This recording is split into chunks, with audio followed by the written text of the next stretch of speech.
유치원 목사님 그리고 이 교회는 워낙 사역을 잘하는 교회로 전국에 소문이 다 나 있어가지고 제가 궁금했는데 오늘 드디어 이렇게 방문할 기회를 주셔서 너무 감사드리고, 우리 랩런트들도 너무 다 눈이 똘망똘망하고 전부 다 정말 기대되는 우리 랩런트들이 이 교회에 모인 것 같습니다. 제가 오늘 말씀드릴 내용은 랩런트 기업의 여정이라는 그런 제목으로 말씀드리려고 하고요. 그리고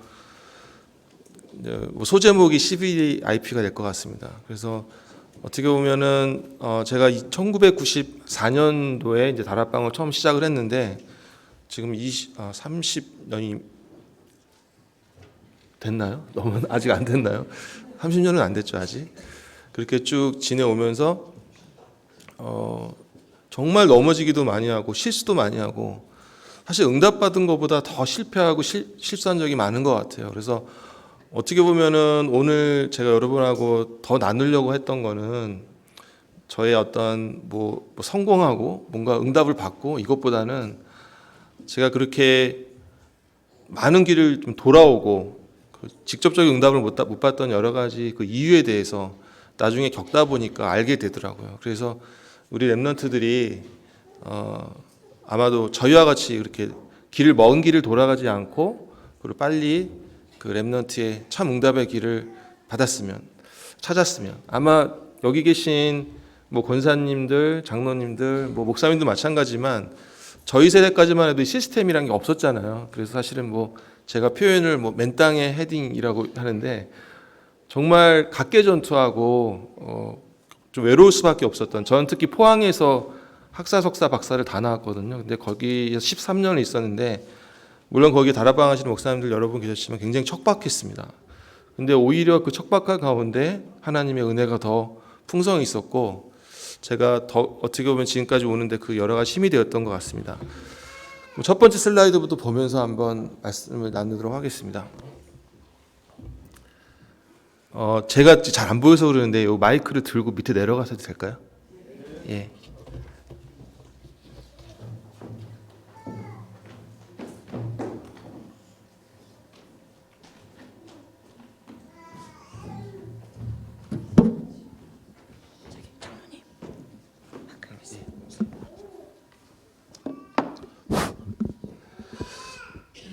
일단 저도 지금 20살 된 딸이 있고요. 그 다음에 둘째가 초등학교 2학년, 그리고 막내가 6살입니다. 유치원. 그래서 딸만 셋입니다. 그래서 쭉 퍼져 있는데, 그래서 기도를 사실 작년에는 입시생과 유치원 그 학부모를 한꺼번에 해가지고 상당히 힘들었습니다. 근데 제가 몰랐는데 애들을 키우다 보니까 랩런트를 위한 바른 기도 제목이 뭔가 고민되게 되더라고요. 남 얘기, 애들 얘기할 때는 몰랐는데 막상 내 애가 되니까 이상하게 저도 율법적이 되고 세상적이 되고, 그래서 랩런트의 올바른 기도 제목이 뭘까? 자, 랩런트의 감사합니다. 응답이 무엇일까? 우등생, 명문대, 대기업, 고액 연봉. 근데 우리는 항상 자녀에게 성경 속 랩런트의 응답을 주세요 하죠. 하지만 가만히 생각해 보면 기도를 좀 조심해서 해야 됩니다. 다음. 자, 요셉은 감옥에 갔었죠. 다윗은 10번의 죽음의 얘기를 넘겼습니다. 다니엘은 사자굴에 갔었죠.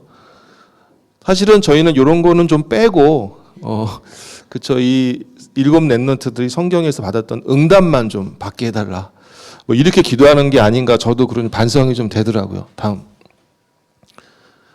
성경에 보니까 영어로 기도하라, 구하라, 질문하라는 게 비슷한 뜻이라는 게 좀 자니까 생각이 들더라고요. 오늘 말씀 중에서도 발음, 질문이 중요하다라고 했는데 영어로 보면 ask me라고 되어 있습니다. 그래서 너는 내게 부르짖으라 이렇게 되어 있는데 어떻게 보면은 질문하라, 그 질문에 응답하겠다, 그리고 그게 숨겨 있는 크고 은밀한 미를 보이시겠다고 하나님께서 말씀하셨습니다. 다음.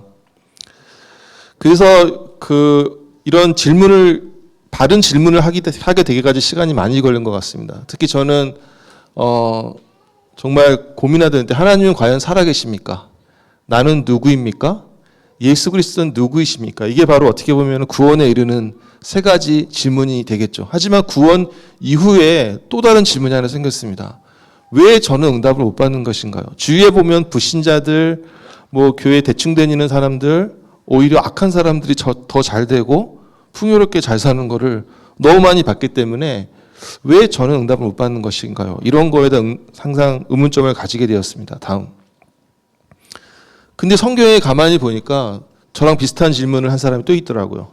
예레미야가 악한 자의 길이 형통하며 반역한 자가 다 평안하면 무슨 까닭이냐, 이렇게 약간 따지듯이 질문하는 것이 있었는데 보니까 하나님께서 답하시기를 내가 평안한 땅에서는 무사하려거냐 요단강 물이 넘칠 때에는 어쩌하겠느냐. 뭐 지금도 힘들다 그러면 나중에 더 힘든 게 올 텐데 그때는 네가 어떻게 하겠느냐. 그리고 오히려 너희가 그리스도의 고난에 참여하는 것으로 즐거워하라. 저는 도저히 이 부분이 사실 이해가 되지 않았습니다. 다음. 또 어디 이제 뭐 식당이나 뭐 이렇게 개업할 때 가보면 이제 뭐 내게 능력 주시는 자 안에서 내가 이러한 모든 것을 할 수 있다. 그래서 다 할 수 있다라고 되어 있는데 가만히 보면 이 얘기를 바울이 감옥 안에서 했습니다. 감옥 안에서 할 말이 아닌 것 같은데 어쨌든 보면은 여기에 영어 성경에 보면 여기에 가로로 빠져 있습니다. this가 빠져 있습니다. 이러한 것은 위에 나오는데 거기에 보면 궁핍, 잘 되는 것뿐만 아니라 궁핍, 또 비천, 또 배고픔, 이러한 모든 것까지 포함해서 이제 모든 것을 할 수 있다라고 얘기하는 것을 보았습니다. 그래서 도대체 바울은 어떻게 이런 얘기를 할 수 있었을까 하는 또 궁금증을 가지게 되었습니다. 다음. 사실은 이건 제가 한 질문은 아니고요. 저희 아버지가 한 질문이십니다.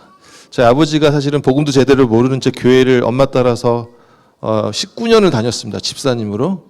그러니까 차만 이렇게 운전하시고 하시다가 어느 시점에 따니까 저희 집안에 재앙이 닥쳐지기 시작했는데 제일 먼저 오는 게 경제적인 문제였어요. 그래서 저희가 이렇게 그래도 좀 한 3칸짜리 집에 살다가 어느 날 단칸방으로 다 멀리 가면 모르겠는데 바로 저희 살던 집 건너편에 단칸방으로 쫓겨나게 되었어요.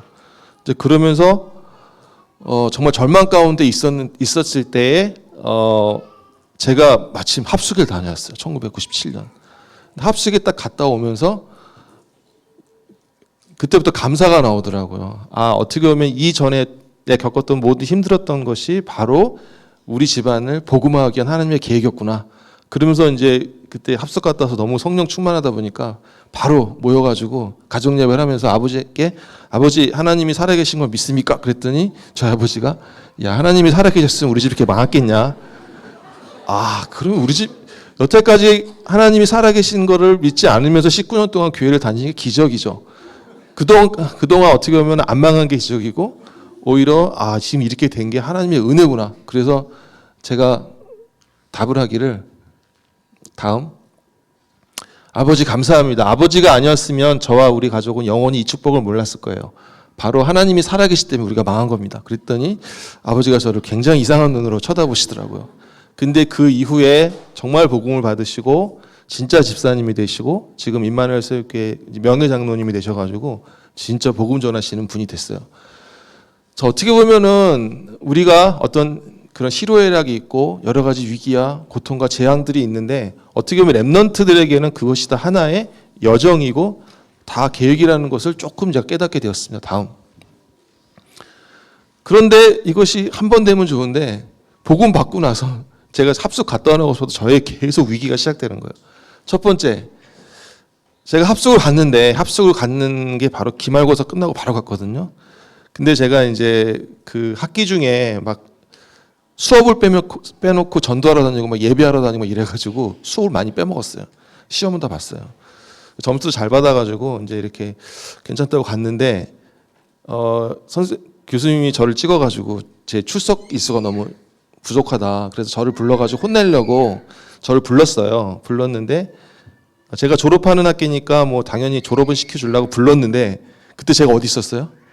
합숙 받고 있었어요.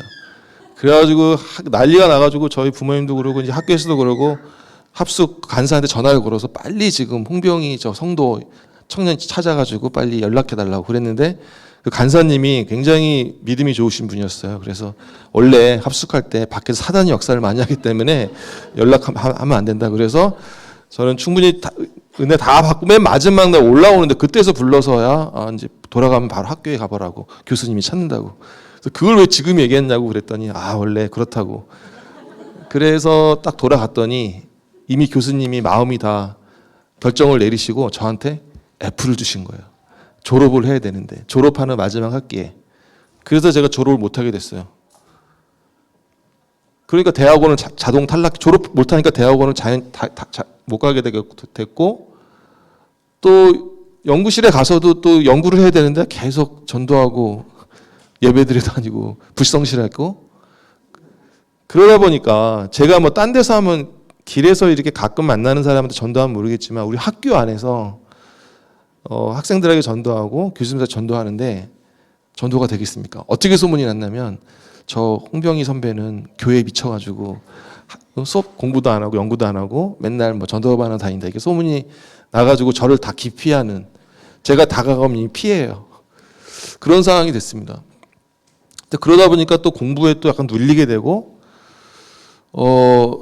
그렇게 해서 이제 제가 여러 가지 요 살짝 전이지만 이제 저도 사실은 비슷한 우울증 비슷한 증세를 겪었고 그런 게 복음 때문에 치유되는 게 있었거든요. 근데 저랑 가장 가까운 친구, 후배긴 하지만 1년 동안 거의 동고동락했던 친구가 자살을 해요. 화학약품을 먹고 자살을 했는데 사실 그 친구가 그 상담을 할 때 제가 복음을 전해서 영접을 하고 우리 교회에 데려갔었거든요. 그래서 근데 우리 교회 몇 번 가다가 이제 안 가고 저도 바쁘니까 챙기질 못했어요.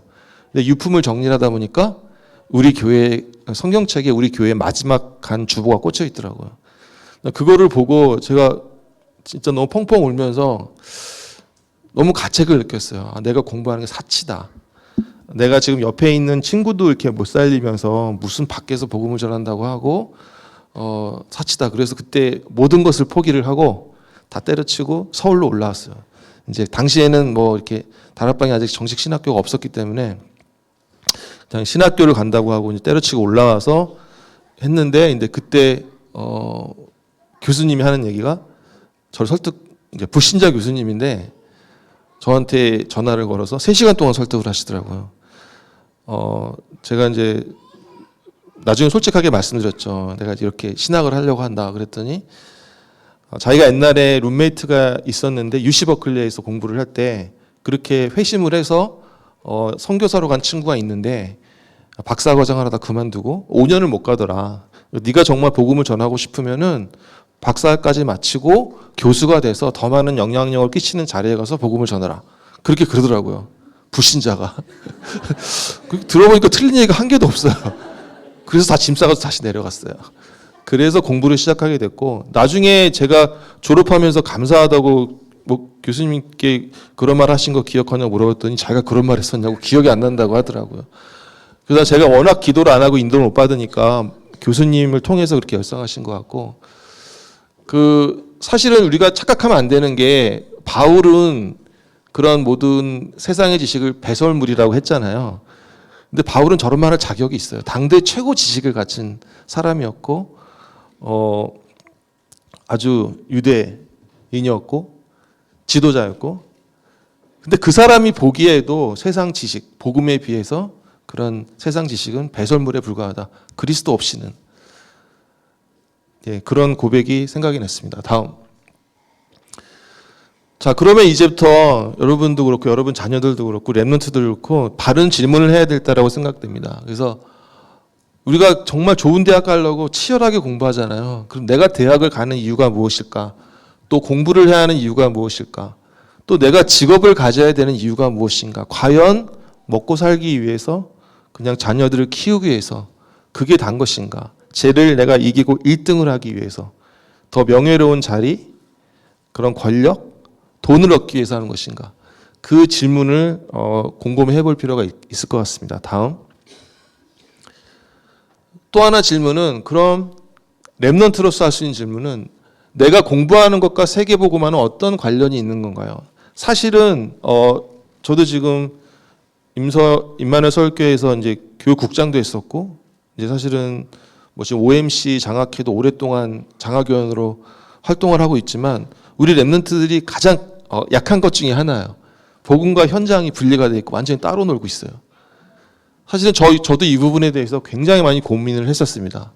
과연 학업 가운데 그리스도를 발견하고 누릴 수는 없는 것인가요? 여러분 조금 과학 쪽에 전공하신 분은 알겠지만은 모든 과학이 거의 신을 부정합니다. 다 진화론을 바탕으로 가 있고 신의 존재를 부정을 하고, 우리가 아메바의 후손이래요.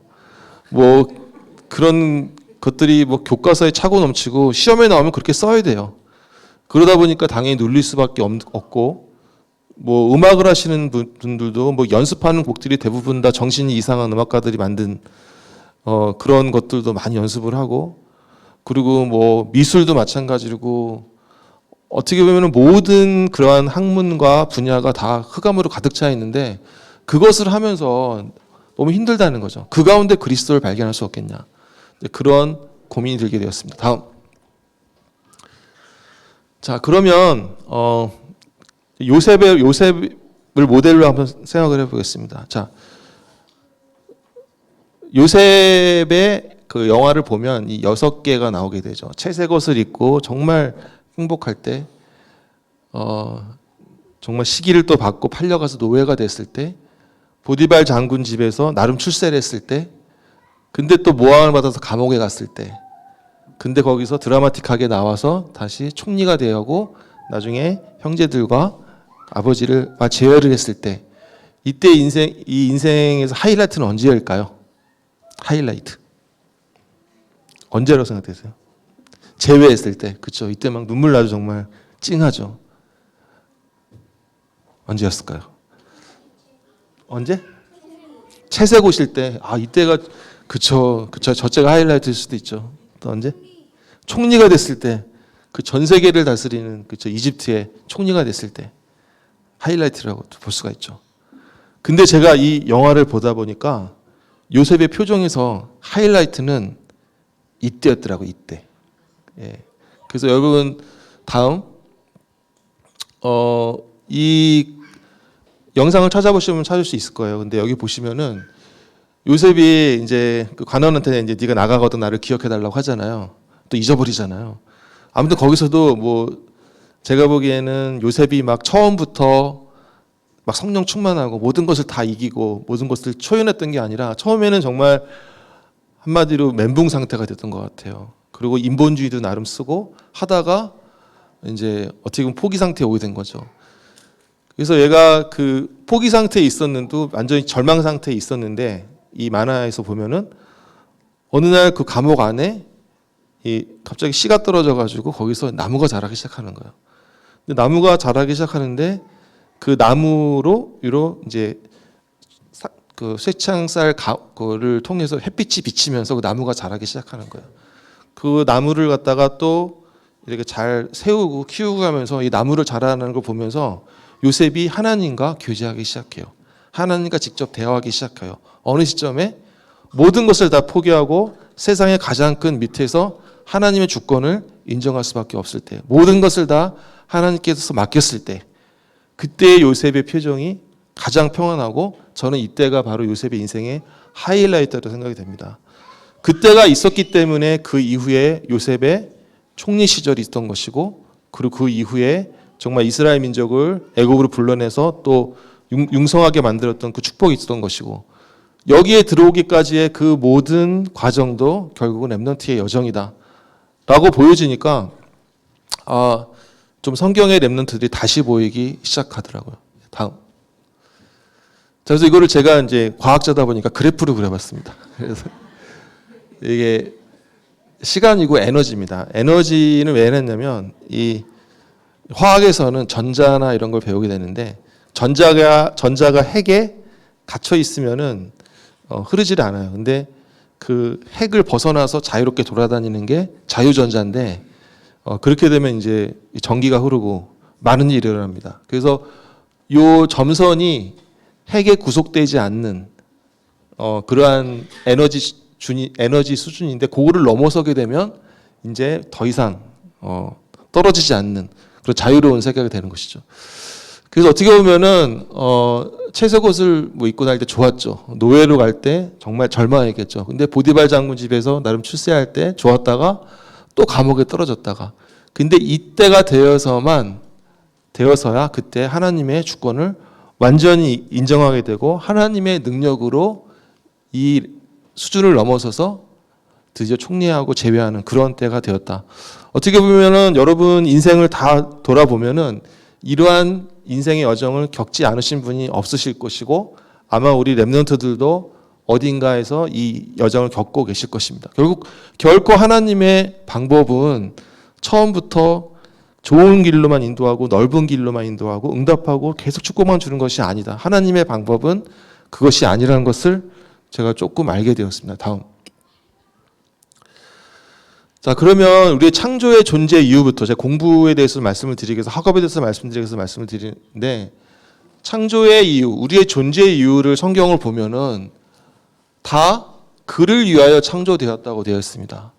뿐만 아니라 이 백성은 내가 나를 위하여 지었나니 즉 우리가 지어진 이유가 이 세상이 창조된 이유가 하나님을 찬양하기 위해서 찬송하기 위해서 그분의 영광을 위해서라고 합니다.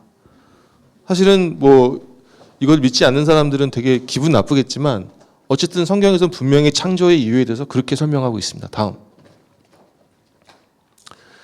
그러면서 제가 이 불의 전차는 영화를 접하게 됐고 그 불의 전차의 스토리를 통해서 참 학업의 의미와 그리고 우리 렘넌트들의 기도 제목이 무엇인가에 대해서 발견하게 되었습니다. 이 영화는 1981년 아카데미상 작품상 오스카상 수상작입니다. 1924년 파리올림픽에 참석했던 그 두 금메달리스트를 대조적으로 보여주고 있는데요. 한 사람은 에릭, 스코틀랜드 선교사 자녀입니다. 한 사람은 아브라함이라고 유태인. 이 두 사람 다 100m 선수였는데 너무너무나 실력이 뛰어났는데 굉장히 틀려요. 이 아브라함은 유태인들이 당시에 엄청나게 억압받던 시대였거든요. 1차 대전 이후에. 그래서 이 사람이 달리는 이유는 유태인의 어떤 그런 억울함을 풀기 위해서 유태인들에게 어떤 용기를 주기 위해서 자기는 달린다고 했습니다.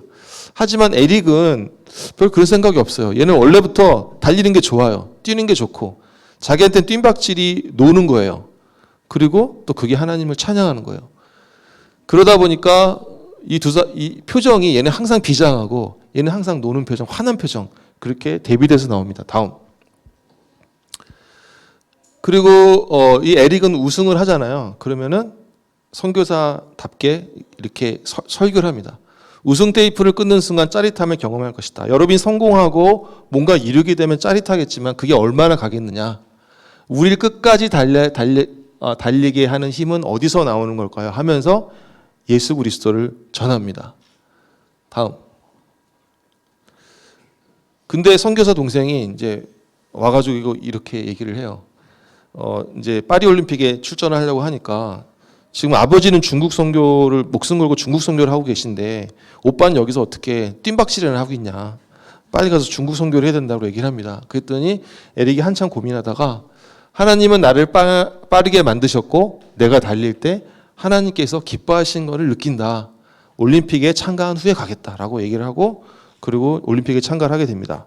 그래서 이제 배를 타고 영국에서 파리로 가서 이제 올림픽 결승전에 참가하게 되었습니다. 다음. 그런데 하필이면 그 결승전이 주일이었어요. 주일. 근데 스코틀랜드 장로교회는 주일 성수가 엄청나게 엄격합니다. 돈 쓰는 건 물론이고 축구도 안 돼요. 노는 것도 안 돼요. 스포츠도 안 돼요. 근데 자기가 성경 학교에서 선생님으로서 선교사로서 다 그렇게 가르쳐 놓고 그걸 할 수가 없잖아요. 그러니까 자기 신앙 양심을 지키기 위해서 난 100m 출전 안 한다고 딱 해버려요.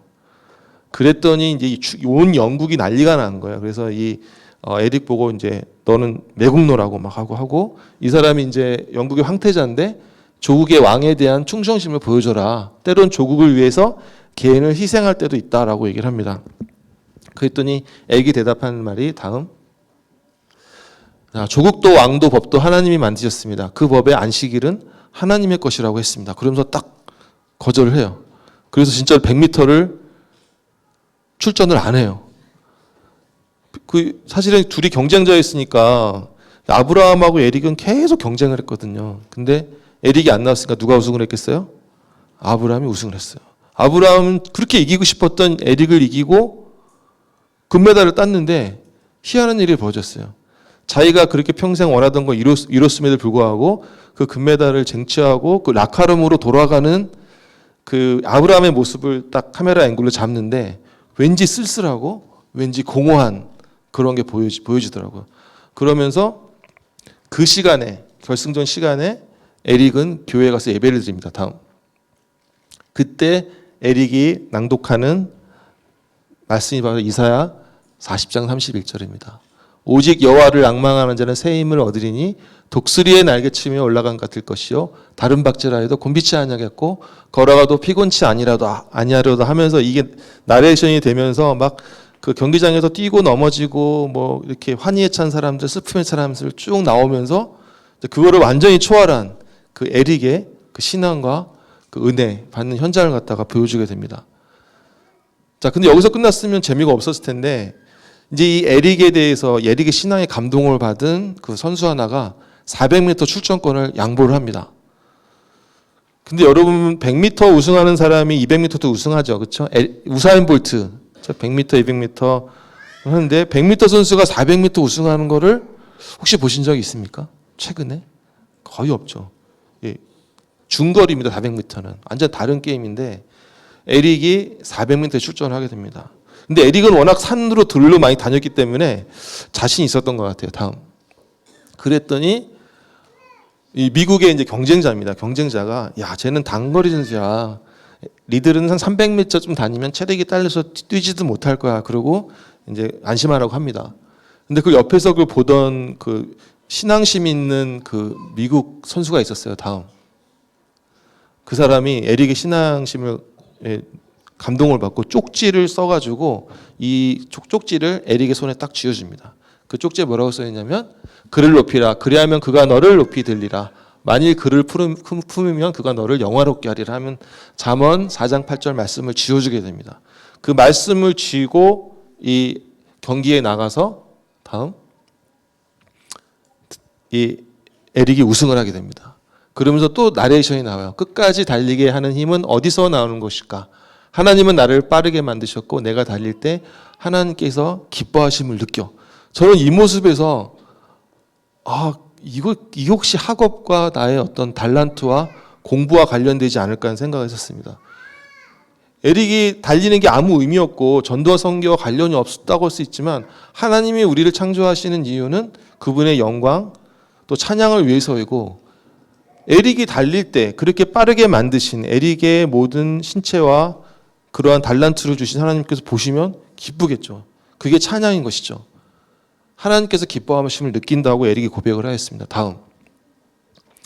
그래서 나중에 기자가 넌 어떻게 100m 선수가 400m를 우승했냐고 얘기했더니 처음 200m는 내가 달렸지만 나머지 200m는 하나님께서 직접 달리셨다. 이런 명언을 남기게 됩니다. 어떻게 보면 하나님이 육상 선수? 그러면서 그러면 하나님이 화학자? 제가 화학을 하니까 그러한 각도로 생각을 해보게 되었습니다. 근데 이제 이런 얘기를 나누면서 얘기를 해봤더니 많은 사람들 관점이 변하기 시작했어요. 하나님은 피아니스트, 하나님은 미술가, 뭐 이러면서 자기가 갖고 있는 달란트나 자기 관심 있는 것에 적용을 해서 생각을 하다 보니까 아주 새로운 그러한 눈을 열리게 되었고 실제 제가 연구를 나중에 많은 응답을 받는데 그 시작점이 되었습니다. 다음. 자, 그러면 여러분이 조금 성경을 좀 자세히 들을 필요가 있습니다. 만약에 창세기 3장이 없었다면 우리는 어떻게 살고 있었겠습니까? 창세기 3장이 없었다면 저희 계속 이렇게 뭐 전도선교 237 나라 세계보고만 이렇게 할 필요가 있었을까요? 없죠. 그때는 전부 다 그렇죠? 타락한 사람이 없었으니까. 창세기 3장이 없었다면 그러니까 에릭처럼 저렇게 살고 있었을 거예요. 그리고 아담이 사실은 하나하나 이름을 주어주면서 거기에 하나님을 찬양하고 모든 만물에 숨겨진 신성과 능력을 드러내고 하는 그러한 것들을 했다시피 우리는 아담처럼 그렇게 행복하게 사는 그런 존재였을 것입니다. 다음. 근데 문제가 생겼어요. 자, 원래 우리가 하나님으로부터 하나님과 함께하면서 복을 받아서 그 만물을 정복하고 또 누리고 그를 통해서 하나님을 찬양하는 존재. 이것이 바로 창조 원리인 것이죠. 다음. 그런데 우리의 죄와 저주와 사망 권세가 여기에 개입하게 되면서 하나님과 인간 사이가 단절되게 됩니다. 그러다 보니까 인간이 이 만물을 다스릴 통해서 만물을 통해서 하나님을 찬양해야 되는데 그 관계 또한 단절되고 존재 이유가 상실이 된 것이죠. 오히려 우리가 다스리고 이것을 통해서 하나님을 찬양해야 되는데 거꾸로 그것을 우상 숭배하는 그러한 비극적인 결과가 나오게 되었고 당연히 인간을 하나님을 찬양하도록 지어진 존재, 그 존재의 이유 자체가 상실되게 된 것입니다. 다음.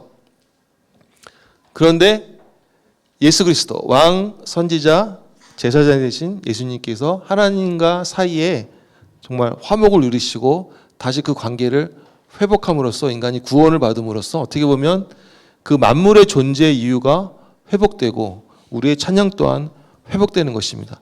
어떻게 보면 우리의 존재 이유의 회복은 새로운 피조물이 된 것이고 또 성경에 보면은 많은 새로운 이름을 지으면서 이런 게 나타나게 됩니다. 그래서 성경에 보면은 이렇게 뭐 툭하면 이름 짓잖아요. 뭐 사례를 사례라고 하고 아브라함을 아브라함이라고 또 여자를 또 하와라고 이름 짓고 그 여러 가지 이름 짓는데 그 이제 밑에는 바로 이 새로운 피조물, 새로운 이름, 복음 안에 타락했던 우리가 완전히 회복되어서 새로운 존재가 되었다는 것을 의미한다는 것을 뜻합니다. 다음. 그렇게 보니까 성경에 많은 그 렘넌트들 거기에 인물들이 이런 찬양을 해요. 해와 달이 찬양을 하고 하늘 위에 있는 물들도 찬양하고 물이 박수치고 산악이 노래한다. 이런 거를 많이 하게 됩니다. 그래서 특히 시편에 보시면 그 아름다운 찬양이 많고 바울도 또한 찬양을 했고 예수님의 비유가 사실 모든 복음을 설명을 할 때 어떤 사물을 빗대어서 비유를 통해서 나타나게 됩니다. 찬송가의 가사도 보면 많이 나와 있죠. 그래서 이것이 바로 첫사람 아담의 찬양이 아닌가. 바로 아담이 그렇죠. 그러니까 우리 어떻게 보면은 예수님을 통해서 그 첫사람 아담의 형상을 회복하여서 결국 하나님을 찬양하게 되는 어떻게 보면 그게 구원의 궁극적인 목적이 아닌가 좀 그런 생각을 해봤습니다. 다음. 그럼 어떻게 보면은 전도 우리가 저 사람이 복음을 전해가지고 복음을 받는다. 그럼 그 사람이 이제 천국 백성이 되고 하나님의 자녀가 되는 것 그건 당연한 거죠. 1차적인 거죠. 당연한 건데 바꿔 생각해 보면 예수 그리스도는 우리를 죄와 저주, 사망의 권세에서 건져내는 일일 뿐만 아니라 만일 가운데 숨겨진 창조주의 섭리를 발견하고 찬송하는 능력이다. 능력의 이름이다. 그래서 우리가 복음을 전하는 사람을 볼 때 그 사람의 영혼뿐만 아니라 그 사람이 가진 것, 앞으로 그 사람을 통해서 발견될 모든 것, 그 사람이 오감을 가지고 있잖아요. 오감을 가지고 느끼고 바라보고 만지는 그 모든 것이 변화되어 하나님을 찬양하게 된다. 정말 굉장히 그림을 잘 그리는 친구가 있는데 그 친구가 만약에 참 복음을 받았다. 그러면 그 친구의 모든 기능과 앞으로 그리는 그림이 하나님의 찬양이 되겠죠. 음악가도 그렇고 뭐 박지원 같은 축구 선수도 그렇고 생각해 보니까 아 그렇구나. 어떻게 보면 우리가 복음을 전할 때 그 사람의 인생을 변화해서 그 사람의 모든 것이 변화해서 하나님을 찬양하게 된다. 평생 주님을 찬양하게 된다라고 생각해 보니까 야 진짜 한 사람이 구원받았을 때 천국에서 잔치가 열만하다 그런 생각이 들더라고요. 그래서 여러분이 만약에 복음을 전하는 대상을 볼 때 그 뒤에 감추어진 이런 것들을 보게 된다면 훨씬 더 이 복음의 능력과 구원의 의미가 더 크게 느껴질 것이라고 생각됩니다. 다음. 그 성경에는 옛날에 이런 말씀을 볼 때 제가 그 약간 비유라고 생각했어요. 복음이 좋은데 뭐 은유나 비유를 통해 설명을 드렸다고 생각을 했었는데 실제로 지혜 지식의 모든 보화가 감춰 있구나. 그리고 이제 그 다니엘과 세 친구에게 하신 말씀 보시면 지식을 얻게 하시며 모든 학문과 재주에 명철하게 하신 이외에 그 지혜와 총명이 온 나라 박수와 술객보다 10배나 나온 줄을 아니라. 하나님께서 이제 이러한 복음을 깨달은 렘넌트들에게 실제로 지력, 그다음에 명철, 이런 지혜를 주신다는 것이죠. 다음.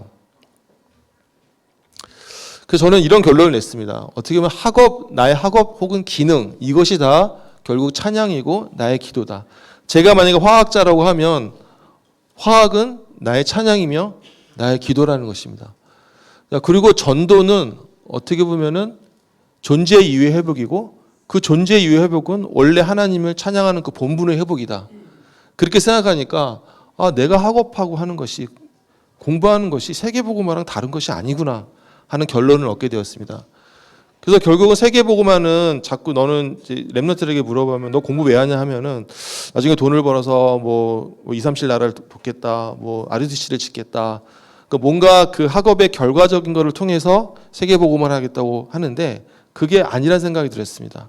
여러분이 책상에 앉아서 책을 펴고 책을 읽고 수식을 풀고 공부를 하는 그 순간이 바로 세계복음화의 순간이고, 하나님을 찬양하는 순간이고, 하나님께 기도드리는 그 순간이 될 수 있다는 것입니다.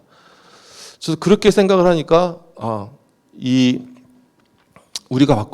내가 받은 복음이 정말 어마어마한 의미가 되고 있다. 그렇다고 하면 이걸 놓고 기도한다고 하면 나 화학 가운데 하나님께서 제대로 그리스도를 발견하게 하고, 또 이 안에 많은 사람들이 진화론이나 그런 무신론을 통해서 심어놓은 그런 창세기 3절을 깨부셔내고, 또 이걸 통해서 이게 새로운 현장이잖아요. 이 현장에 있는 사람들 살려내는 그러한 전도와 세계복음화가 있을 거라는 생각을 하게 되었습니다. 다음.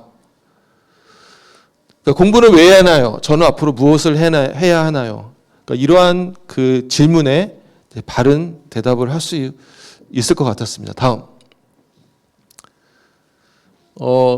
여러분 사실은 보시면 돈이 과연 세계복음화, 그렇죠. 하나님께서 이 세상 모든 걸 가지셨는데 하나님께서 돈이 없어서 나의 경제 성공이 필요한 것인가? 하나님께서 세계의 복음화를 위해서 사회적 지위와 명예를 필요로 하신가? 전혀 아니라는 것이죠. 다음. 그래서 결국은 렘넌트를 위한 올바른 기도 제목은 그리스도와 함께하며 그리스도를 찬양하며 그리스도를 전하는 삶, 학업 가운데 기능 가운데 이것이 되어진다면 여러분의 삶과 복음, 학업과 복음이 이렇게 같이 갈 수 있는 그런 응답을 받게 될 것입니다. 제가 이제 사실은 그 부분에 대해서 지난 20 몇 년간 기도를 하면서 사실 조금 응답을 받았는데, 일단 1차적으로 제가 아까 말씀드렸다시피 F 맞고 졸업 못하고, 제가 이제 그 대학원 들어갈 때도 커트라인 딱 2.7이 굉장히 낮은 학점입니다. 예, 요즘 2.7을 하면 취직도 못 하는데 2.7인데 그나마 그것도 반올림에서 2.697에서 반올림에서 2.7에 맞춰가지고 대학원에 들어갔는데, 저희 지도 교수님도 야 너는 학점이 너무 안 좋아가지고 외국에 있는 대학교를 가라. 성적표를 안 보는 그래야지 교수가 될 수 있을 것 같다 했는데, 놀랍게도 그 성적이 안 좋은 거를 덮고도 남을 만큼의 연구의 축복을 주셔가지고 어쨌든 제가 지금 국내에서 제일 좋다고 하는 대학에 교수를 하고 있거든요. 그럼 제가 나중에 말씀드릴 기회가 있겠지만 그 이전에, 그러니까 사실은 이러한 과정이 저한테 있었습니다. 굉장히 고민하고 좌충우돌하고 하다가 말씀 가운데, 메시지 가운데 답을 얻고 공부를 했더니 실제적으로 그러한 하나님께서 막 축복을 렘넌트에게 주셨던 그러한 지혜와 지식의 축복이 왔다는 것이죠. 다음. 그래서 저는 일단 뭐 그 특별한 방법이 있느냐, 그것이 아니라고 생각됩니다. 그래서 일단 우선순위, 나의 어떤 철저한 무능과 하나님의 주권을 인정하고, 그 다음에 그의 나라와 그의 이 정말 세계복음화의 비전 가운데 있다고 하면 하나님께서 이 길로 여러분을 인도하실 거라고 생각이 되고요. 다음. 어떻게 보면은 뭐 특별한 방법이 있느냐, 지름길이 있느냐, 저 그게 아니라고 생각합니다. 결국은 예배 가운데 또 항상 말씀 가운데 기도와 전도 가운데 그러니까 오직 예수 오직 그리스도 이거 빼고는 방법이 없다는 것입니다. 그래서 특별한 지름길이 있는 것이 아니라 결국 우리의 자녀들이 렘넌트의 응답, 그다음에 세계복음의 응답을 받는 것은 저는 1차적으로 예배의 성공, 그다음에 두 번째는 저는 훈련이라고 좀 생각이 됩니다. 그러니까 저 같은 경우는 사실 뭐 포항에서 서울로 신학원을 다니기도 했고 대학 때까지 훈련을 많이 받았었거든요. 근데 그 대학 전까지 받은 훈련이 거의 끝이에요. 그 다음에는 거의 훈련을 받기가 어렵더라고요. 저는 다른 여러 교단이나 단체에서도 상당히 선교도 많이 하고 전도도 많이 합니다. 하지만 저는 다락방이 다른 이유 중에 하나가 시스템이라고 생각됩니다. 랩넌트를 딱 밑에서 유아유치에서 집어넣으면은 대학에서 딱 거의 완성된 랩넌트로 툭 튀어나와요. 그리고 진짜 모든 전 세계의 어떤 선교와 그런 전도를 체험할 수 있는 현장과 시스템이 너무 잘 돼 있어가지고 저는 이제 제 딸이 지금 LA에 그 송민규 목사님 교회 지금 다니고 있는데 너무 좋대요. 가서 그 교회 응답을 너무 잘 받고 있다고. 그래서 그러한 부분이 또 강점이라고 생각돼서 저는 그 두 부분을 좀 강조를 하고 싶습니다. 다음. 자, 이 부분은 제가 랩노트를 위해서 준비한 것인데 빠르게 지나가면서 일단 여러분의 그 상식을 좀 높이는 그러면서 제가 하는 일을 좀 설명을 드리려고 합니다. 자, 소지와 인류문명에 대해서 말씀드리겠습니다. 다음. 자, 이게 뭐죠? 예? 크게 말씀해주세요. 돌은 돌인데 신석기, 구석기? 예. 신석기. 자, 구석기는 쪼갠 돌, 그렇죠? 신석기는 간돌. 그래서 옛날에 이거를 곡식을 수렵을 하고 곡식을 이렇게 털고 할 때 썼던 것입니다. 다음. 그래서 이게 기원전 3,000년 전 정도고 수렵에서 목축 농경 사회를 의미합니다. 다음. 이건 뭐죠? 청동기죠. 자, 청동기에서 요게 뭐죠? 거울입니다. 거울. 예, 좋습니다. 그래서 청동기가 되면서 우리가 더 이상 먹고 사는 것뿐만 아니라 이런 장신구, 예술에도 관심을 가지게 되죠. 근데 이때에도 무기를 쓰게 됐고요. 다음. 자, 철기시대. 철기시대겠는데 이게 뭐죠? 뭐라? 요거. 머리카락 깎는 면도날? 여러분. 맞습니다. 돈. 누가? 맞습니다. 돈입니다. 돈. 화폐. 다음. 왜 화폐가 됐냐? 이제 이때부터는 그 서로 물물 교환이 아니라 화폐가 생겨나고 그리고 부족과 사회에서 국가로 발전하는. 어떻게 보면 이 모든 것 가운데 뭐가 있었냐면 물질이 바뀌었죠. 소재가 바뀌었죠. 그렇죠? 돌에서 청동에서 철기로. 자, 철기를 다루는 기술이 나오면서부터 다음. 증기기관이 나오고 증기기관이 만드는 놀라운 힘을 통해서 사람이 할 수 없는 그런 큰 기계를 돌리는 방직 이런 제조가 생겨나게 됐죠. 다음. 이게 바로 18세기 산업혁명이고 농업, 수공업에서 제조업으로의 변환이 있었습니다. 다음. 그 이후에 석유화학 공업이 이제 나타나면서 나일론 혁명이라고 불리는 플라스틱 혁명이 일어나게 됐고 지금 플라스틱이 너무 많아서 이제 공해가 되지만 여러분이 플라스틱이 없었으면 여러분의 생활이 굉장히 불편했을 것입니다. 여러분 지금 옷뿐만 아니라 만지고 보는 모든 것이 플라스틱이라고 보시면 될 것 같고요. 다음. 그리고 이것은 실리콘 웨이퍼인데요. 실리콘 소재가 등장하면서 반도체 시대가 오고 IT 혁명이 일어나고 3차 산업혁명, 4차 산업혁명이 일어나게 됩니다. 자, 결국은 이 흐름 가운데 결국 계속 돌, 청동기, 철기, 석유화학, 플라스틱, 실리콘 이런 게 있었죠. 다음. IT 시대가 도래했고요. 다음. 그래서 신소재가 굉장히 중요하다는 것입니다. 다음. 이게 뭔지 아시는 분 계십니까?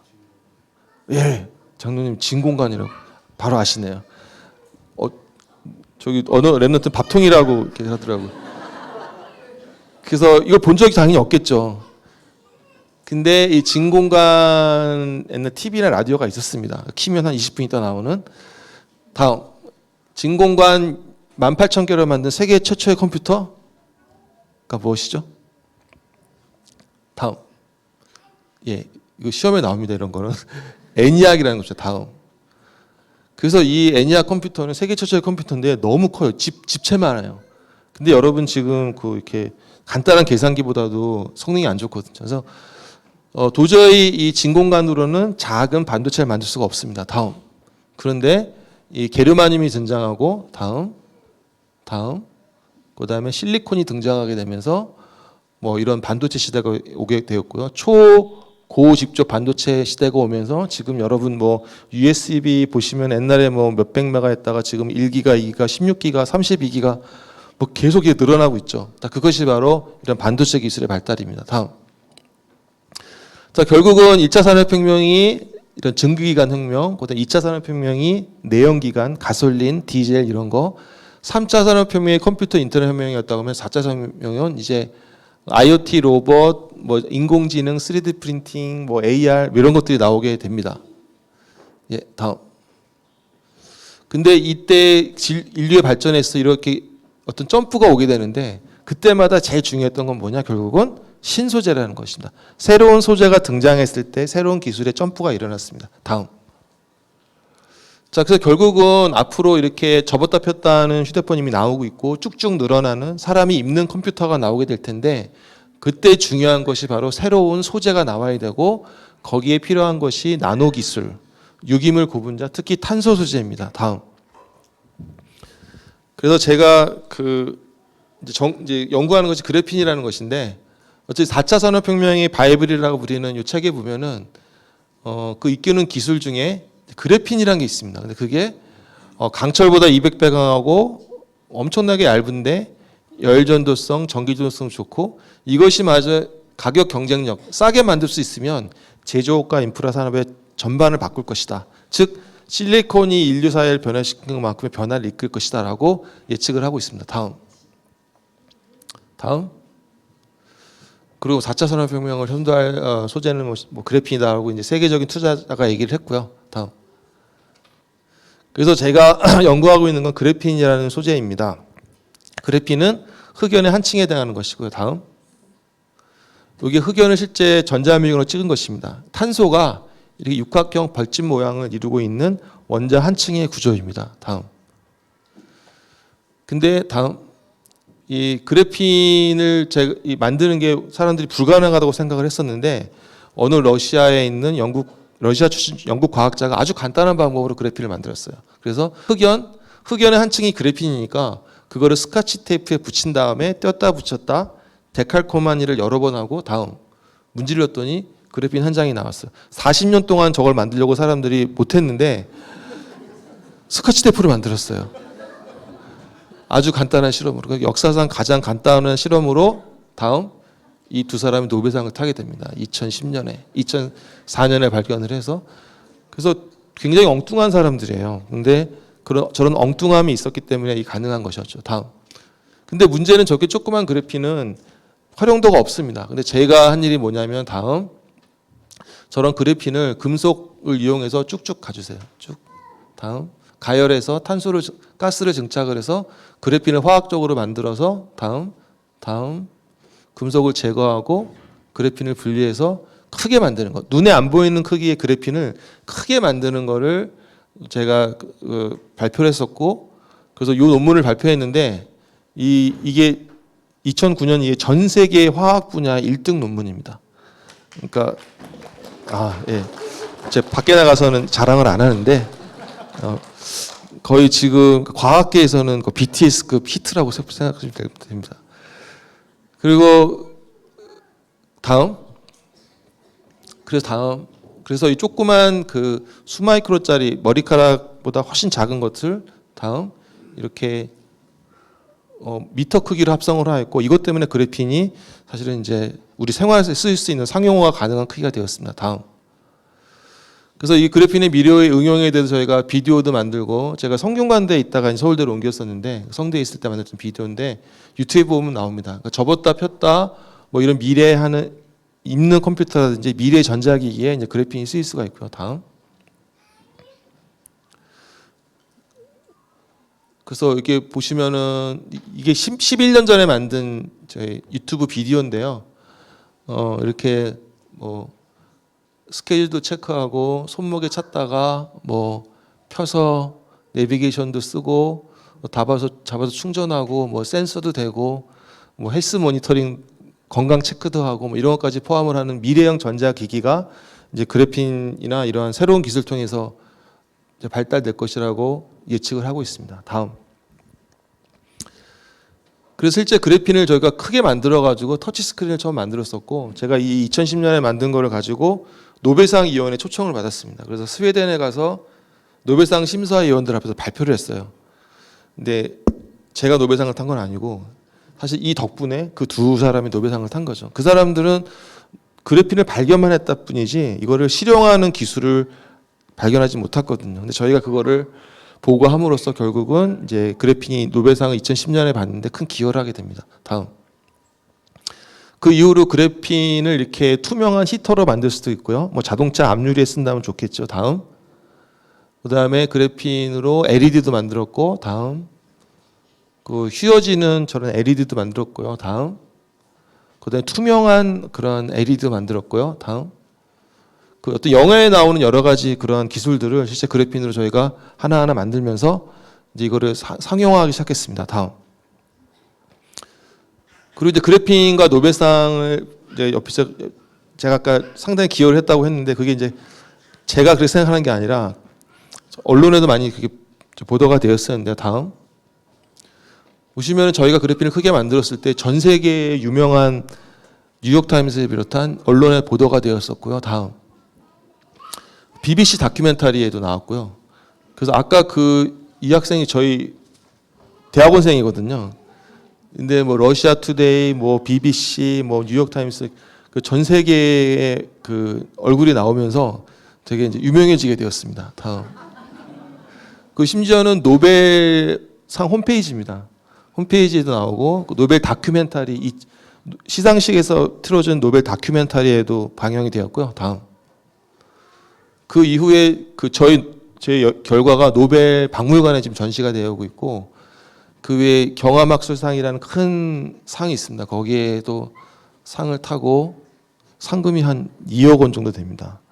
그리고 홍신기 창조인상, 그다음에 뭐 이러한 여러 가지 영예를 사실은 가지게 되는, 제가 보기에는 뭐 하나님께서 우리나라 과학계에서는 정점을 찍게 한 것 같아요. 그리고 세계 과학계에서도 만약 그래핀을 하는 사람이 저를 모르면 간첩이거든요. 그만큼 유명한 게 만들어주시고, 어떻게 보면은 그런 생각이 됐어요. 아까 그 에릭처럼 정말 복음 가운데, 그 전도 가운데, 성교 가운데 그 마음을 두고 이제 자기 기능에 놓고 기도했더니 나머지는 그냥 자연스럽게 주어지는 거구나. 뭐 아직도 사실은 제가 뭐 노벨상을 받은 사람도 아니고 갈 길이 멀긴 하지만 그래핀이 정말 상용화가 된다고 하면 노벨상 화학상이 한 번 더 주어질 가능성이 있고, 제가 이제 아마도 세 손가락에는 듭니다. 그래서 만약 10년유가 될지 20년유가 될지 모르지만 그런 기회도 있지 않을까. 그래서 저는 혹시 자다가 이런 엉뚱한 상상을 해보기도 해요. 자, 노벨상 시상식에 가가지고 예수 그리스도를 증거하면 어떻게 될까. 그 소감으로 그런 꿈을 꾸어보기도 합니다. 다음. 지금은 그래핀 스퀘어를 2012년에 창업을 하였고요. 그리고 지금 세계적인 기업들과 연구를 하고 있고 내년에 그 상장할 계획도 가지고 있습니다. 그래서 일단은 회사를 시작할 땐 10억 가치로 시작을 했고요. 그 사이에 우여곡절이 해서 지금 9년 정도, 7년 정도, 8년째 되는데 지금 회사 가치가 지금 현재로도 약 1,000억 정도 됩니다. 그리고 이게 그 상장이 되면 뭐 사실 1조 원도 갈 수가 있고요. 그래서 제가 여기서 보게 된 건, 야, 이게 빛의 경제인가 보다. 왜냐하면 사실은 뭐 저희 회사가 망할 수도 있고요. 또 하나님의 계획이 있으면 더 클 수도 있고 나스닥에 상장할 수도 있는데, 벤처 기업의 가치는 여러분 투자해서 1배, 2배가 아니라 10배, 100배 이런 식으로 가치가 늘어납니다. 물론 저는 창업자이기 때문에 사실은 주식을 못 팔아요. 근데 제 주변에서 이미 다락방에서 투자했던 장로님들 벌써 10배씩 남기신 분들이 계시거든요. OMC가 투자했었습니다. OMC가 투자해서 8배인가 남겼고요. 그러니까 어떻게 보면은 저는 그런 생각을 한 게, 우리 랩런트들 중에 특히 벤처기업가를 양성을 해야 된다. 그래서 어떻게 보면 뭐 구글과 애플 같은 회사가 나오지 말란 법이 없거든요. 사실 그런 회사가 하나 나온다고 하면 사실 빛의 경제 충분히 회복될 수가 있고 이걸 통해서 237 나라 파고들 수 있을 만한 그런 여러 가지 전략이 나오지 않을까 생각이 됩니다. 다음. 그래핀스퀘어는 요 광교에 있습니다. 가깝습니다. 저 집도 사실은 여기 천천동이고요. 여기서 한 20분, 25분밖에 안 걸리는데 저희 회사는 광교에 있고 현재 특히 우리나라 대기업하고 외국의 자동차 이런 데랑 일을 하고 있습니다. 다음. 전문 경영인이 와 있고 그 노벨상을 받은 친구 있잖아요. 36살에 노벨상을 받았거든요. 저보다 3살 어린데 이 친구가 저희 회사에 같이 일을 하고 있고 또 많은 삼성 출신 엔지니어들 이런 사람들이 같이 일을 하고 있습니다. 다음. 그 다음에 2017년에는 바이오그래핀이라는 걸 창업을 했습니다. 그래서 저 원래 회사에서 그 바이오 쪽만 따로 떼어내서 새로 회사를 만들었는데 이 회사도 지금 가치가 한 1,000억 정도 됩니다. 이건 뭐를 하느냐? 그래핀으로 치매와 파킨슨을 치료를 하거든요. 다음. 그래서 이제 이거 존스 홉킨스대, 서울대 의대, 뭐 저런 뭐 삼성서울병원 이런 데 일을 하고 있고요. 다음. 지금은 마찬가지로 광교로 좀 있으면 이사를 오게 되고요. 현재 저는 여기 대표를 맡고 있습니다. 다음. 그래서 특히 섬유와 관련 퇴행성 뇌질환 치료제, 그다음에 뭐 자가면역 치료제 이런 쪽에 집중을 하고 있는데 이 바이오는 또 IT보다 가치가 또 10배 높습니다. 그래서 뭐 최근에 뭐 상장한 바이오 회사들 보면은 10조 원까지 되는 우리나라에서도 그리고 미국에서는 나스닥에 13명이 창업한 회사가 있는데 3년 만에 13조 원에 팔았어요 회사를. 그래서 1조 원씩 나눠 가졌다고 합니다. 너무 비현실적이잖아요. 근데 저는 진짜 서울대 교수 월급이 되게 작습니다. 작는데 뭐 평생 사실은 뭐 억대를 모으기도 쉽지 않은데 뭐 조 단위가 왔다 갔다 하는. 그래서 저는 어떻게 보면 지금 금융과 투자, 이런 벤처 이런 어떻게 보면 IT 4차 산업혁명 시대가 오면서 어떻게 보면 기업의 가치라든가 그런 경제의 흐름이라든가 옛날에 수전에는 굉장히 오래 걸렸던 것들 뭐 현대자동차나 뭐 저런 기존 제조업이 수십 년 걸리던 거를 단지 단 3, 4년 만에 뭐 지난주에 나오겠지만 배달의 민족 있잖아요. 거기가 4조 원에 팔렸습니다. IT 기업들이. 그래서 사실 이게 좀 약간 허황된 얘기일 수도 있을지 모르지만 지금 세계의 경제 질서가 그렇게 바뀌고 있고 그러면 우리에 맞춰서 우리 랩런트들도 준비를 해야 된다. 앞으로 랩런트들이 공부를 해서 나갈 때는 적어도 20년, 10년 후잖아요. 그럼 지금 유망하고 뭐 이거보다는 그 미래를 내다보는 수 있어야 되고 반드시 뭐 요즘 인공지능이나 뭐 이런 거를 넣지 않으면 말이 안 될 정도로 그 기술이 퍼져나가고 있는데 어쨌든 그것이 10년 후에 가장 우리 사회를 또 경제를 좌우할 그런 기술들이 된다고 보면은 그 관련된 전공들을 준비하는 것도 중요하다고 생각됩니다. 다음. 예, 다음. 그래서 저는 50% 정도 지분을 갖고 있는데 여기서부터 저의 이제 여러분 기도 제목을 좀 드리려고 합니다. 사실 제가 지금도 쉽지 않은 길들을 갖고 있어요. 그러니까 학교에서만 있을 때는 문제가 없었는데 회사가 가고 뭐 돈이 수억 원, 수십억 원이 왔다 갔다 하다 보니까 그에 따른 사고도 나고 뭐 책임도 많이 지게 되고 그래서 제가 사실은 창업하러 하기 전에도 좀 우여곡절이 많이 있었죠. 대학에 입학했다가 학사 경고 받고 군입대 갔다가 제대하고 또 여자친구랑 헤어지고 불면증, 우울증 걸렸다가 치유받고 신학원에서 성령 충만하다가 결혼하고 나서 힘들더라고요. 결혼하고 나서 애들 키우다 보니까 또 예배 제대로 못 드리고 특히 박사 때 눌리다가 포닥 때는 제 컬럼비아 학교 갔는데 외국 가니까 더 눌리는 거예요. 영어도 못하고 천재들밖에 없고 거기서 거의 쪄들어 있다가 교수가 되니까 기분이 좋았는데 또 창업하고 나서 여러 가지 일이 생겼어요. 그래서 지금 요 다음 슬라이드 보시면 좀 충격이실 텐데 다음. 그래서 제가 창업하고 나서 저희 사장이 사촌동생이었는데 사고를 쳤어요. 사고를 쳐가지고 제가 금감원 조사받고 감사원 조사받고 검찰을 고발되고 학교에서 징계도 받았어요. 근데 징계받고 또 정교수는 또 됐어요. 그 무혐의가 돼서 기분이 좋았는데 또 행정소송 갔다가 조사 심판도 받고 뭐 하다가 일타 추사 받고 좋았는데 또 아무튼 사방이 적인 거예요. 그러니까 아마 사업을 해보신 장로님들 아실 겁니다. 저는 세상이 그런 줄 몰랐어요.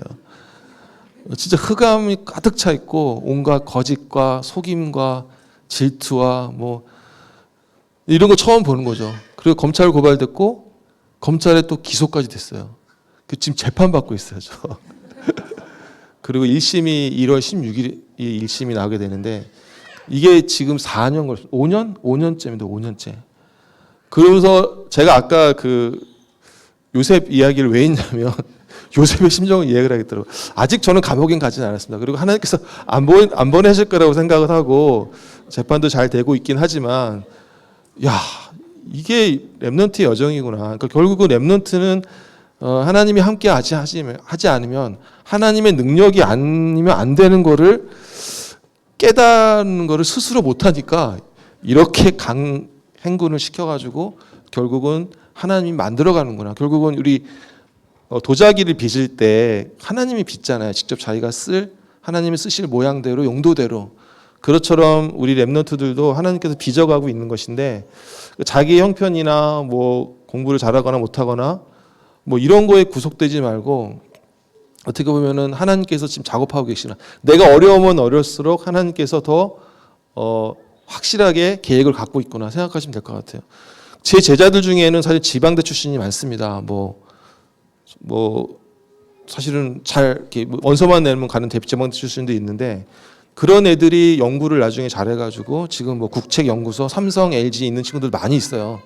그래서 학업도 사실은 그 여정 가운데 여러분이 얼마든지 또 기회가 있기도 하고요. 그리고 어떻게 보면은 여기 계신 저희 회사의 저 직원 중에는 약간 다락방의 중직자분들 좀 계시거든요. 이를테면 다 퇴임하시거나 사업에 실패하신 이런 분들을 이렇게 제가 재교육을 해서 채용을 해가지고 지금 계신 분들이 몇 분 계신데 보면은 너무너무나 지금 인도 잘 받고 계십니다. 그래서 제가 보기엔 그런 어린 렘넌트들 하지만 우리 어른 렘넌트들도 다시 한번 하나님께서 이런 빛의 경제 가운데 인도하실 또 기회가 있을 것이 생각이 되고요. 그래서 1월 16일까지 집중 기도해 주시고요. 저는 뭐 하나님께서 어떤 결과를 주시던 제가 뭐 혐의는 뭐 심각하진 않습니다. 뭐 사기 이래가지고 뭐 제가 사기 친 적이 없거든요. 돈을 누굴 뺏은 적도 없고 근데 그런 법이라는 게 애매하더라고요. 그래서 저는 하나님 앞에 떳떳하고 학생들 앞에 떳떳하지만은 뭐 하나님께서 또 그 계획이 있다고 하면은 막 따라갈 것이고 어쨌든 이러한 거를 겪으면서 하나님께서 사업가로서 어떤 창업가로서 저를 좀 단련시키는 것 같아요. 그러면서 야 내가 나중에 렘넌트들을 또 투자를 해서 꼭 키우고 싶다. 그래서 만약 하게 되면 다시는 이런 일을 겪지 않도록 저처럼 재무, 회계, 경영, 법무 이런 것까지 잘 관리를 해서 저 같은 실수를 하지 않도록 하는 거 하고 싶고요. 그래서 제가 이 회사를 운영하면서 지주회사를 하나 만들려고 합니다. 이제 아레나 네트워크스, 아이렘넌트라는 회사를 만들고 있는데 이제 거기서 여러 가지 기업들을 뭐 IT 기업, 미디어 기업 이런 거를 만들려고 하고 그리고 첫 번째로 투자한 기업이 있습니다. 그게 여기 요번에 전도자의 찬양이란 이 유목사님 작시한 거를 찬양을 만든 거를 모은 건데요. 새로 녹음하고 편곡해가지고 네오프레임 미디어라는 회사를 창업을 해서 여기서 이제 미디어 플랫폼 여러 가지 도전하고 있고 또 여기에 또 렘넌트들이 많이 모이고 있습니다. 그래서 좀 기도해 주실 것은 저는 이 두 회사나 앞으로 또를 통해서 저만의 응답으로 끝이지 않고 저희 다락방 전체 경제 공동체를 하나 묶을 수 있는 그래서 진짜 뭐 이런 237 운동 전체 세계보험 운동 그다음에 선교사 1000명을 서포트하고 전 세계 237 나라에 RUTC를 세울 수 있는 그런 경제력을 달라고 뭐 우리가 아니면 뭐 제 다음에 렘넌트가 그걸 꼭 달라고 계속 기도를 하고 있습니다. 그래서 저희가 다 가족이고 또 가깝기 때문에 여기 계신 중직자분들 또 랩런트들 함께 기도해 주시길 바라고요. 네, 제 꿈입니다. 그래서 이제 내년에 상장을 하고 그다음에 이제 그 신약도 라이센싱 아웃 파는 거죠. 외국에 팔아가지고 나중에 나스닥에 가면 좋겠다. 지금 제 딸이 LA에 가 있는데 또 미국도 새로운 현장이고 제 딸이 그러더라고요. 진짜 LA는 마약에 쩔었다 그러더라고요. 그러니까 하나님 강단에서 주시는 말씀이 오히려 더 약하다. 그렇게 얘기를 하더라고요. 여기서 이제 훈련 받고 갔는데 그래서 그런 거 보면은 정말 전 세계 모든 나라가 복음이 없어가지고 거의 지금 쪄들어 있다고 보시면 되고요. 우리 아니고는 살릴 사람이 없는 것 같습니다. 그래서 그 부분에 있어서 우리 다 함께 기도하면서 응답을 받았으면 좋겠습니다. 다음. 그래서 저희 그래핀스퀘어의 CBD IP입니다. 그래서 여러분도 각자의 CBD IP가 있겠지만 저의 C는 237 RUTC 1000명의 선교사를 서포트하는 것이고요. 그다음에 비전은 이 시대의 비전은 소재 패러다임을 전환하고 특히 저희가 치매 파킨슨을 약을 만들고 있거든요. 굉장히 중요합니다. 그다음에 저의 주림은 결국은 획기적인 신약을 개발하는 것이고요. 그다음에 이거를 위해서 저는 이미지 24시 기도 이걸 통해서 창조적 연구 개발이 있을 거라 생각이 되고 아까 말씀드렸던 인턴십 창업교육 벤처 투자 4.0을 통해 가지고 우리 다락방의 중직자들 그다음에 랩런트들 창업계를 계속 키우는 거를 꿈을 꾸고 있습니다. 자, 이것이 바로 하나님의 작품이요 기업의 여정이고 이 가운데에서는 실패도 축복이요 발판이라고 저는 믿습니다. 그래서 여러분이 돌아가셔서 각자의 그 창업가, 기업가 혹은 사업가로서의 어떤 CBD IP를 한번 더 그려보시면 좋을 것 같습니다. 다음. 예, 다음. 그래서 뭐 혹시 기회가 되시면 랩런트들 데리고 저희 광교에 한번 오십시오. 광교에 오면 제가 견학을 한번 잘 시켜드리겠습니다. 그래서 그런 부분을 통해서 랩런트는 자꾸 봐야지 변하고 저도 그 보면서 많이 변했습니다. 결국은. 그래서 그런 프로그램 앞으로 계속 만들려고 하니까 우리 하나가 되어서 정말 세계복음화 언약 가운데 같이 응답을 받았으면 좋겠습니다. 경청해 주셔서 감사합니다.